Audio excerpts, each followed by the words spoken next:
Hi friends, welcome to my channel. ಮುದ್ದು ಸೊಸೆ ಧಾರಾವಾಹಿಯಲ್ಲಿ ಇಂದಿನ ಸಂಚಿಕೆಯಲ್ಲಿ ಅತ್ಯಂತ ಮನೋರಂಜನಾತ್ಮಕ ಮತ್ತು ಭಾವನಾತ್ಮಕ ಹಾಗೂ ಕುತೂಹಲಕಾರಿ ಸನ್ನಿವೇಶಗಳಿಂದ ಕೂಡಿದ್ದು ವೀಕ್ಷಕರಿಗೆ ತೀವ್ರ ಆಸಕ್ತಿಯನ್ನು ಮೂಡಿಸಲಿದೆ. ಸಂಚಿಕೆ ಆರಂಭದಲ್ಲಿ ವಿದ್ಯಂಗೆ ಇಂದು ಹುಟ್ಟುಹಬ್ಬದ ವಿಶೇಷ ದಿನವಾಗಿರುತ್ತದೆ. ಮದುವೆಯಾದ ಮೊದಲ ವರ್ಷದಲ್ಲಿ ಗಂಡ ಭದ್ರ ತನಗೆ ಸೀರೆ ಕೊಟ್ಟು ಕೇಕ್ ಕಟ್ ಮಾಡಿಸಿ ಅದ್ಧೂರಿಯಾಗಿ ಆಚರಿಸಿದ ನೆನಪುಗಳನ್ನು ವಿದ್ಯಾ ತನ್ನ ಮನಸ್ಸಿನಲ್ಲಿ ನೆನೆಸಿಕೊಳ್ಳುತ್ತಾ ಇರುತ್ತಾಳೆ. ಆದರೆ ಈ ವರ್ಷ ಭದ್ರ ತನ್ನ ಬರ್ತಡೆಗೆ ನೆನಪೇ ಇಲ್ಲದಂತೆ ಮಲಗಿರುವುದನ್ನು ಕಂಡು ವಿದ್ಯಂಗೆ ತೀವ್ರ ಮನಸ್ಸಿಗೆ ನೋವಾಗುತ್ತದೆ.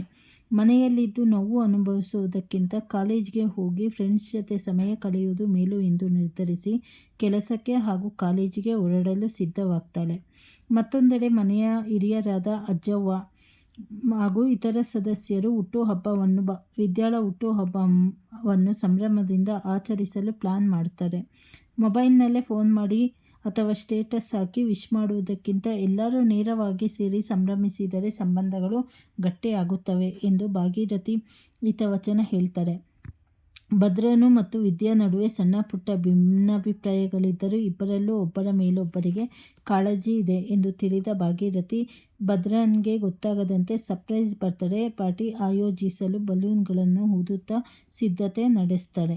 ಇತ್ತ ವಿದ್ಯಾ ತಂಗಿ ಸರೋಜಾ ಭದ್ರನ್ ಬಳಿ ಬಂದು, ಇವತ್ತು ನಮ್ಮ ಅಕ್ಕನ ಬರ್ತಡೇ, ಹೋದ ವರ್ಷ ನೀವೇ ಕೇಕ್ ತಂದು ಸೀರೆ ಕೊಟ್ಟು ಆಚರಿಸಿದ್ರಿ, ಈಗ ಹೇಗೆ ಮರೆತಿದ್ದೀರಿ ಎಂದು ಪ್ರಶ್ನಿಸ್ತಾಳೆ. ಆದರೆ ಭದ್ರ ತನಗೆ ನೆನಪಿಲ್ಲ ಎನ್ನುವಂತೆ ಬಿಗುಮಾನ ತೋರಿಸಿದಾಗ ಸರೋಜಾ ಖಡಕ್ ಸವಾಲ್ ಹಾಕ್ತಾಳೆ.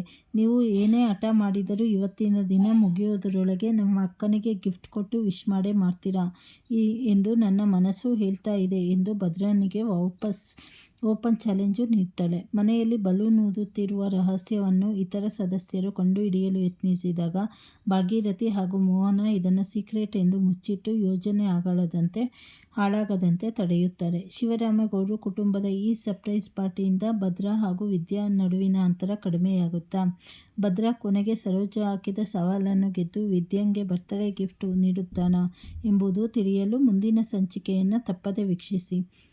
ಹಾಗೆ ಈಗ ಮುದ್ದು ಸೊಸೆ ಧಾರಾವಾಹಿಯಲ್ಲಿ ಈ ಕಡೆ ವಿದ್ಯನಿಗೆ ಸರ್ಪ್ರೈಸ್ ಆಗಿ ಬರ್ತಡೇ ಮಾಡಬೇಕಾದ್ರೆ ಈಶ್ವರಿ ಬಂದು ಕೂಗಾಡ್ತಾಳೆ.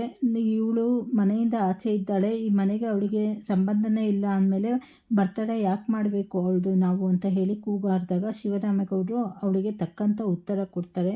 ನೋಡು, ನಿನಗೂ ಇದಕ್ಕೂ ಸಂಬಂಧ ಇಲ್ಲ, ಇದು ಮಾತನ್ನು ನೀನು ಹೇಳುವಾಗಿಲ್ಲ, ಭದ್ರ ಹೆಂಡ್ತಿ ಅವಳು, ಭದ್ರ ಆ ಮಾತು ಹೇಳಬೇಕು, ನಿನಗೇನು ಅಂತ ಹೇಳಿ ಬಾಯಿ ಮುಚ್ಚಿಸ್ತಾರೆ. ಈ ಕಡೆ ವಿದ್ಯಂಗೆ ತುಂಬ ಖುಷಿಯಾಗತ್ತೆ, ನನ್ನ ಸಪೋರ್ಟಿಗೆ ಈಗ ಮಾವನೂ ಇದ್ದಾರೆ ಅಂತ ಹೇಳಿ. ಹಾಗೆ ಭದ್ರನು ಏನು ಹೇಳದೆ ವಿದ್ಯನ್ ಬರ್ತಡೇನ ಎಲ್ಲರೂ ಸಂತೋಷವಾಗಿ ಆಚರಿಸ್ತಾರ ಅಂತ ಹೇಳಿ ಮುಂದಿನ ಸಂಚಿಕೆಗಳಲ್ಲಿ ತಿಳಿದುಕೊಳ್ಳೋಣ. ಹೊಸದಾಗಿ ಯಾರ್ಯಾರು ಚಾನಲ್ ನೋಡ್ತಾ ಇದ್ದೀರಾ ಚಾನಲನ್ನು ಸಬ್ಸ್ಕ್ರೈಬ್ ಮಾಡ್ಕೊಳ್ಳಿ. ಹಾಗೆ ಬೆಲ್ ಬಟನ್ ಒತ್ತಿದ್ರೆ ನಿಮಗೆ ನೋಟಿಫಿಕೇಷನ್ ಬರುತ್ತೆ. ಹಾಗೆ ಪೂರ್ತಿ ವಿಡಿಯೋ ವಾಚ್ ಮಾಡಿ ನಿಮ್ಮ ಫ್ರೆಂಡ್ಸಿಗೆಲ್ಲ ಶೇರ್ ಮಾಡಿ. ಧನ್ಯವಾದಗಳು.